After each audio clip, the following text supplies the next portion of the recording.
giorno il nonno mi apparve in sogno, mi disse: nipotino, ti faccio un regalino, ma non pensare all'otto, al super enalotto, oppure al genio della lampada di Aladino. È solo una frase, punto e basta, che quando la pronunci a lingua ti s'impasta. Funziona solamente sulle donne, slaccia i reggiseni, alza le gonne, usalo ogni tanto con moderazione, quando sei depresso durante la lezione.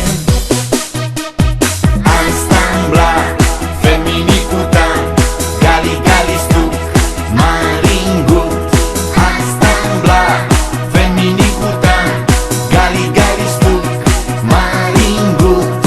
Anstambla, femminikutan, gali gali stuk, maringut. Anstambla, femminikutan, gali gali stuk, maringut. La inizio ad usare a scuola elementare, che c'era la maestra affacciata alla finestra. Pronuncio la frase e in meno di un minuto le vedo le mutande rosse di velluto. E dopo 9 anni, fra bocciature e affanni, che ero in prima media, dormivo sulla sedia. La professoressa spiegava geografia, guardavo le sue montagne sulla scrivania. Pronuncio la frase e in meno di un secondo imparo la lezione col suo mappamondo.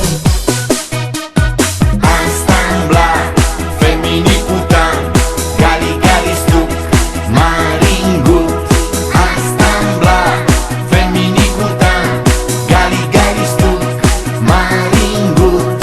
Anstambla, femminikutan, gali gali stuk, maringut.